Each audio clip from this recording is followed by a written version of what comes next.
Okay, here we are again.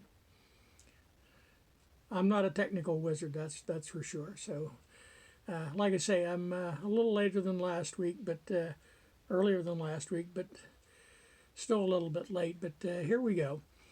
We're going to spend this week and next week looking at the man who is initially called Abram in the book of Genesis, and later he becomes Abraham.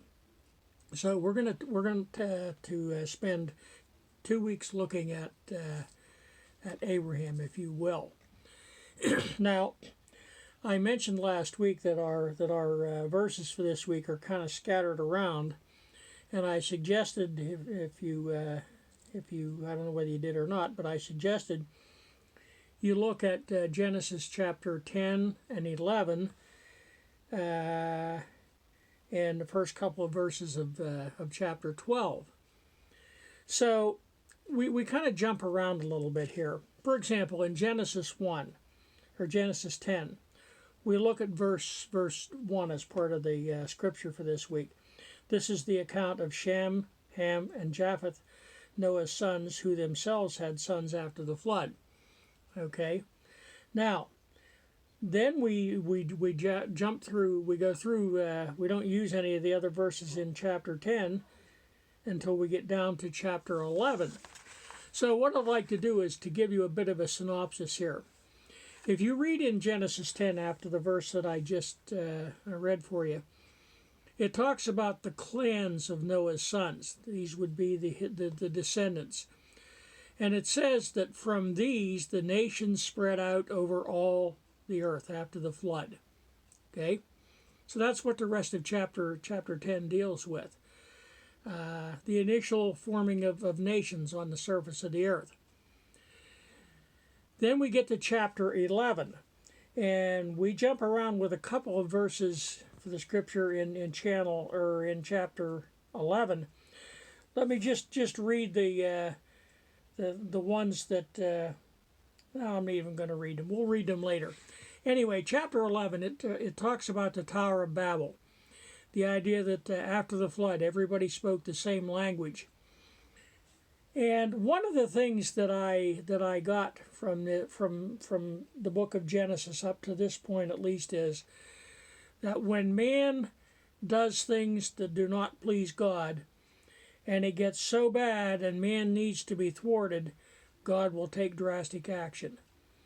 You know, and I think about that, and I think that may be as valid in today's world as it was back in the time of Genesis. Okay, because here we had people who spoke one language. They cooperated. They decided they were going to build a city with a tower that reaches to the heavens and make a name for ourselves, as the book of Genesis says. It also says that the Lord came down and scattered them over all the earth. The city that they started was Babel, maybe ancient Babylon. Okay, but anyway, the first part of chapter 11, that's what it deals with. Then in verse 10, it says Shem, after 100 years, had a son named Arphaxad. And then from verses 10 down through 26, it gives a list of the descendants of Shem. Now, the Genesis concentrates here on Noah's son Shem, because he's the one who eventually Abraham was descended from. In verse 27, we have the account of Terah, the father of Abram, Nahor, and Haran, who was the father of Lot. Verses 28 through 30, the death of Haran, and the marriage of Nahor and Abram, Sarai, the wife of Abraham, who was barren. It talks about all of that. Then in verses 31 and 32, it talks about Terah, Lot, and Abram and Sarai leaving and going from the city of Ur in modern-day southern Iraq on the way to Canaan. But they decided, for whatever reason, to settle down in the city of Haran. Now, we'll get into that a little bit more here. But the verses for today, in addition to the one from Genesis chapter 10, verse 1.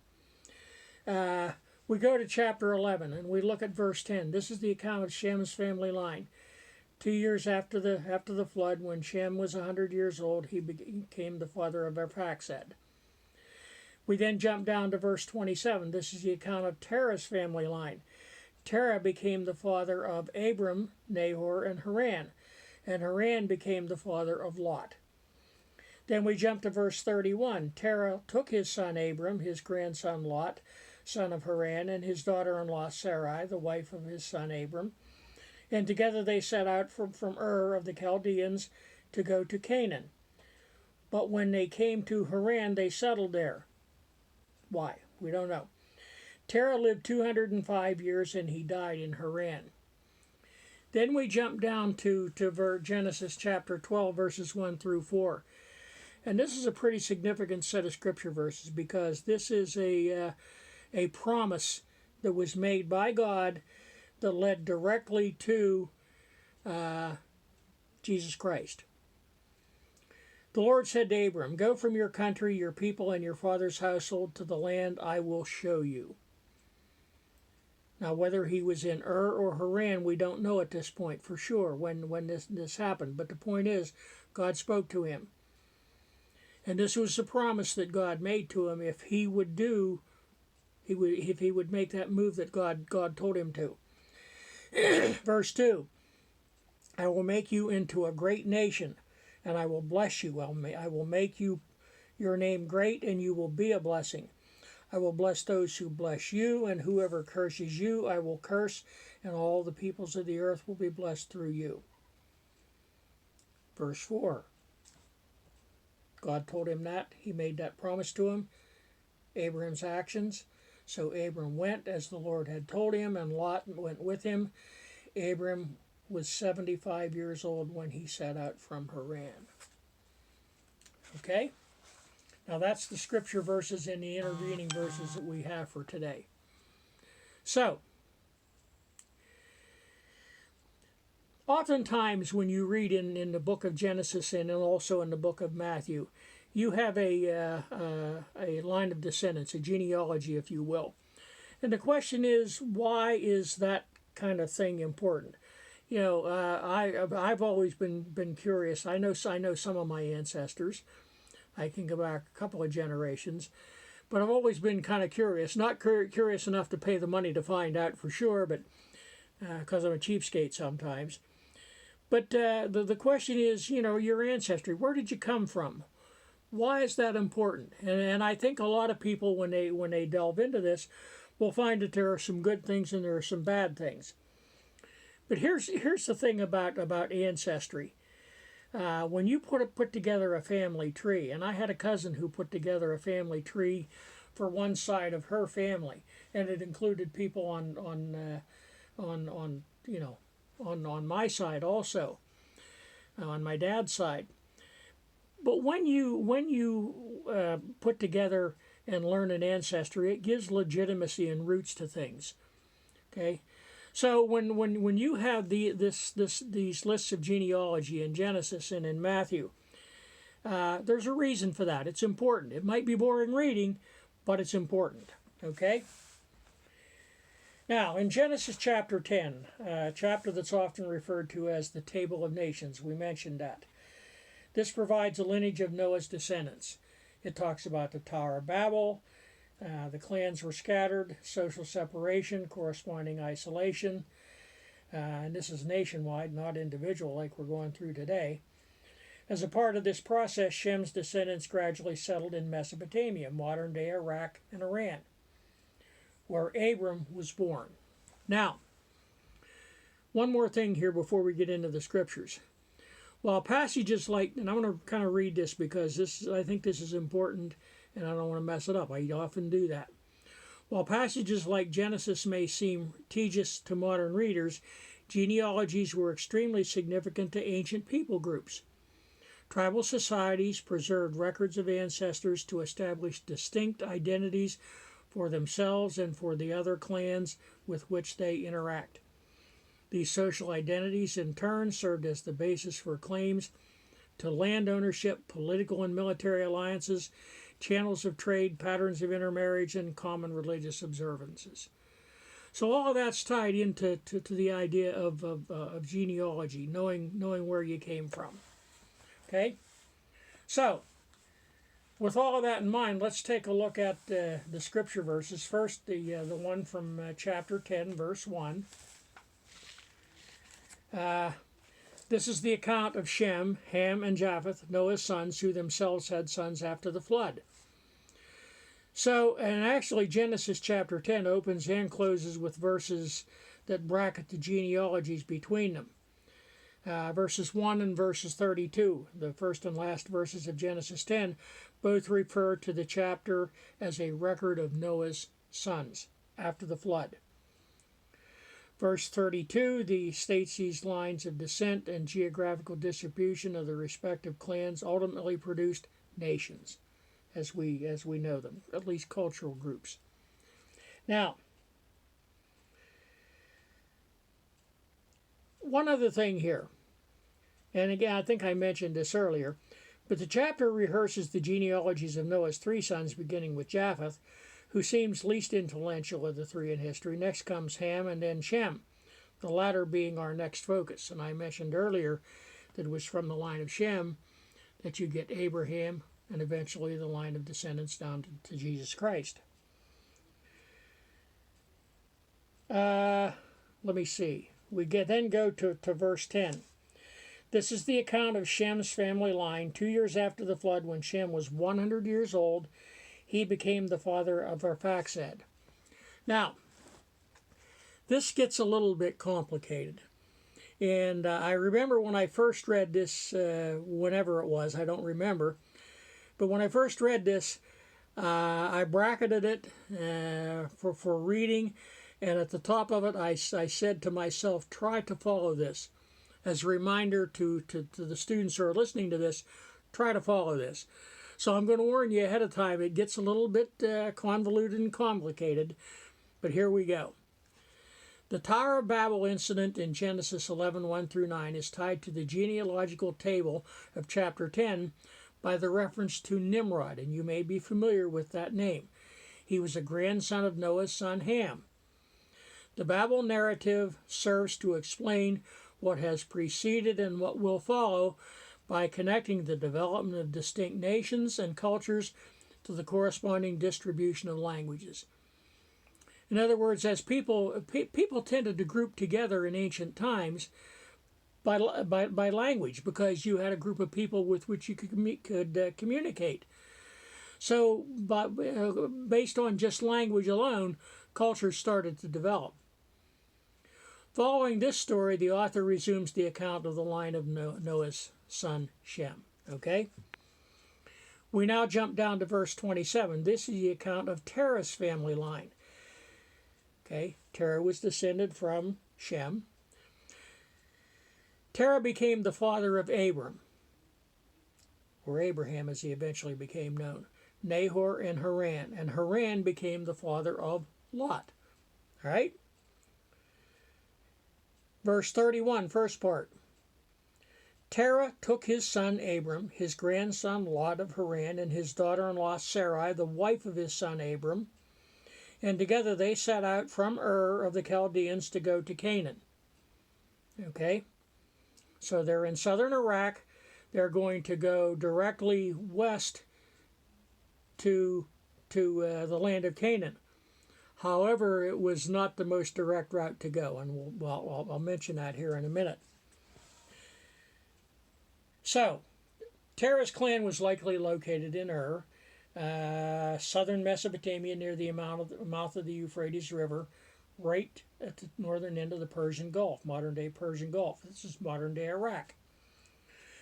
Modern archaeological research has revealed that this was among the most developed civilizations in antiquity, with a well-developed legal system, Hammurabi, and political system, and a strong economy. It was on a trade route. Ur was a major trade center, and its archaeological remains are impressive for the sophistication of its buildings and infrastructure. The city was one of the wealthiest in the world at the time Abram was born there. Okay? Modern day or ancient Babylon eventually? I don't know. Now, this next section, this deals with the timing of all this. And I think it's important. And again, it's one of those things that I don't want to mess it up, so I'm going to read some and I'm going to paraphrase some of it, okay, what the author says. So, I mentioned earlier, we weren't sure when Abram received his call, whether he was in Ur or Haran. But anyway, this is what the author says. Some think that Abram received his initial call from God to leave home while still in Ur. They base that conclusion on a number of passages from Genesis, Nehemiah, and also in the book of Acts. On the other hand, Genesis 12 suggests that God appeared to Abram in the town of Haran. And 12:1 refers specifically to Abram's need to leave his father's household, which he proceeds to do by leaving Haran with only Lot and respective families. Now, a trip from Ur would not be entirely consistent with this command, since Abram's father Terah left Ur with him. It says that. Perhaps God had already appeared to Abram in Ur, and then came to him again after his father died. Okay, we don't know. But one thing we do know is that God appeared to Abram, he gave him a command, Abram took it seriously, and he listened, and he did what he was told. God foiled his, let me back up here. A command to depart from Ur would be consistent with the larger story of God's line of creation and recreation that runs through the early chapters of Genesis. God worked through Noah's family to renew the world following the flood. While God had intended for humans to spread out and populate the earth, various clans attempted to stay together and build a large city, the Tower of Babel, including that. God foiled this plan by scattering them. Okay? So what we have here very simply is because of the tendency for man to rebel against God, even after the flood, God needed a solution to that human rebellion. And that's where this part of the story comes in. Verse 31, second part, but when they came to Haran, they settled there.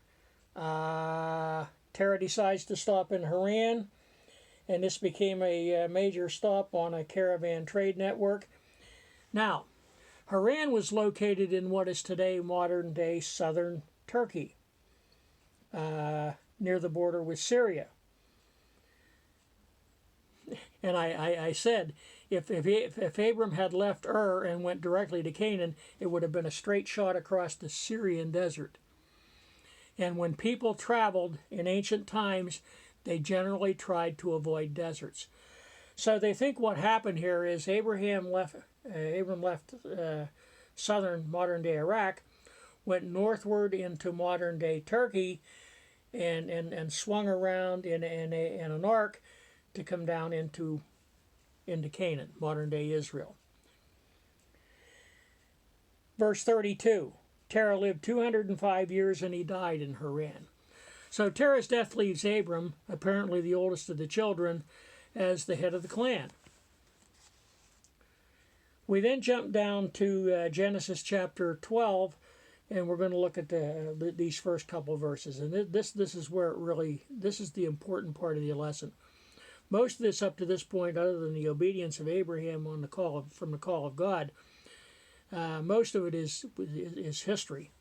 But this is where the important part, I think, really comes in. Verse 1, chapter 12, the Lord had said to Abram, "Go from your country, your people, and your father's household to the land I will show you." That was the command that God gave him. And it doesn't make any difference whether he was in Ur or Haran. The point is, Abram received that message, and he listened. And by the way, when sin entered into the world, we know that sin came here as a result of Satan. And God will always thwart Satan. I don't think there's any doubt about that. The devil will try his best to get man to do things he shouldn't. But God always thwarts Satan. Sometimes he's very patient in allowing men themselves the opportunity to do that, but sometimes drastic action is required. As with Noah following the flood, Abram's commission emphasizes God's ongoing plan to recreate people in a way of preserving a faithful offspring that will undo the work of Satan. That's what it comes down to. One other thing, too, also, God accomplishes this purpose by entering into a covenant or contract. Okay? A covenant, very simply, and we've talked about this before, you have two parties involved. One party makes a promise, the other party accepts the promise, and there's a benefit to both based on that mutual agreement. In the present case, the supreme sovereign God offers a local tribal leader, Abram, blessings in exchange for obedience to God's unilateral terms. He'll be blessed if he obeys. It's that simple. These terms in the verse before us, Abraham must, here they are, he must leave everything, including his country and his people, his tribe. Even some of his more immediate relatives, by the way. He's to undertake a journey to an unspecified location. I always found that interesting. Well, where am I going? You'll find out when you get there. I'll let you know. God's terms suggest that this was a permanent migration. He was to leave permanently from Ur and Haran and resettle. Verse 2. Now, if he does that, if he did that, here's what God says. I will make you into a great nation, and I will bless you. I will make your name great, and you will be a blessing. Okay? The benefits of the covenant. God will produce through Abraham a great nation. And by the way, keep in mind, we already know that Sarai was barren, meaning he'll have many descendants. The benefits of the covenant require supernatural intervention, obviously. The term great nation also, that's an interesting one. This implies what will be stated explicitly later, okay, when Abram's descendants will populate Canaan. The remaining benefits to Abram emerge from the first. I will bless you, divine protection. You do what I tell you, you'll be protected. Even though he has no children as of yet, he will have descendants. Again, divine intervention required, but that's how God worked. Abram and his descendants will also bless others. Political, economic, but also to the line of Jesus Christ. Verse 3, I will bless those who bless you, and whoever curses you, I will curse them, and all peoples on earth will be blessed through you. I find that an interesting verse with, I think, and I believe, political implications for our modern day world. Okay? He says, I will bless those who bless you, and whoever curses you, I will curse. The first part of that verse. I believe that any group of people, any nation that tries to thwart the nation of Israel, even though Christians are the replacement for God's ancient people as blessed people, if you take that literally, then any nation or group of people who goes after Israel today and tries to wipe the Jews from the face of the earth is going to meet opposition from God. They will be cursed. If you look at what's happened throughout history to the Jews, I think that's held true. Take a look at what Nazi Germany tried to do in World War II, and take a look at the result of it. It was the formation of the modern-day nation of Israel. So anyway, I think that's a political implication. But probably even more important than that, it says all people on earth will be blessed through you. Okay, and how is that so? Well, obviously, let me see here. What is unknown to Abraham is known to us. That blessing is Christ. That's how God was going to do it. Okay? Verse 4. So Abram went. This is what God told him to do. So Abram went as the Lord had told him, and Lot went with him. Abram was 75 years old when he set out from Haran. Okay, so 75 years old, he left Haran and started on this journey. And again, keep in mind, he didn't know where he was going. He didn't know, but on faith. And again, you know, Abram is listed in the book of Hebrews as one of the early heroes of faith, because he on faith did what God told him to do. Now, this is the first incident of it. He did some other things later that we'll talk about in the next lesson. So apparently, without hesitation, Abram sets out for Canaan. This is interesting too, and this all ties in with faith. This trip is the start of a nomadic existence, with Abram moving his family members, servants, livestock from place to place, while receiving no specific indication from God that the land through which he travels will belong to him in his own lifetime. He just accepts it on faith. This is what God told me to do. I'm going to do it. And again, that's why Abram is listed in the book of Hebrews as a model of faithfulness. Okay, now that's the scripture verses for today. I have a rather lengthy summary here, and I want to share this with you. I underlined a lot of this because I think it's important, and I'm going to share it with you. We talked about the Old Testament genealogies and why they're important. Okay, now when you get into the New Testament and the books of Matthew and Luke, the detailed records of Christ's lineage in Matthew and Luke demonstrate his connection with David, Abraham, Noah, and Adam, all the way back.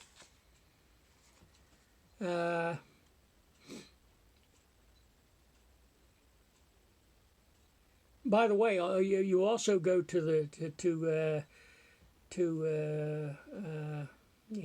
book of Acts, where Stephen, in his defense before the Jewish Sanhedrin, deals with this line also. What the Bible authors strive to show, they show us how God's purposes are fulfilled from creation through the flood, through Abraham, through Christ, through Israel, through all of that. So, leaving a legacy, that's what this is titled. The decisions of parents can dramatically affect their descendants.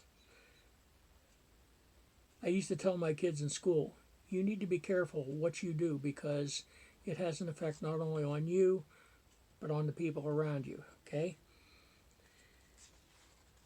The decisions of parents can dramatically affect their descendants, sometimes for generations. These impacts are sometimes referred to as generational curses. To be a more biblically accurate term might be generational consequences. The principle is reflected in Exodus 20, verse 5, which states that God visits the sins of the parents to the third and fourth generation of their descendants. Later generations use this to blame their ancestors for the suffering of descendants, and that's not the way it works. But God does not punish the innocent. Keep that in mind. Even so, children and grandchildren suffer consequences of ancestral sins. Take a look at what modern day abuse of drugs does to kids, and who knows what it's going to do to further kids, further generations on down the line. That's what it's talking about. They're also likely to imitate the sinful behaviors of older family members. You're going to imitate what you're taught. And if you're taught that drug use and crime are okay, that's what you're going to learn. The world portrayed in the early chapters of Genesis is one in which parents trained their children to be experts in evil. That's why God had to act so drastically. But just as parents can leave a legacy of sinfulness for their children, they can also leave a legacy of faith that will last through generations. And I think that's the lesson, the important lesson for us. Okay? And I'll kind of finish up here with a quote from Ralph Waldo Emerson. I like this. Every man is a quotation from all his ancestors. Think about that one. Every man is a quotation from all his ancestors. Okay? Now, next week's lesson, we're going to talk about the birth of the son. To make these descendants happen, that was promised to Abram, and we're going to be in Genesis chapter 18 and chapter 21. So you would probably do well to start with Genesis chapter 18, verse 1, and go up through Genesis chapter 21, verse 7. So look at that Genesis chapter 18, chapter 19, and chapter 21, verses 1 through 7. Okay? And that's it for this week. Talk to you again next week.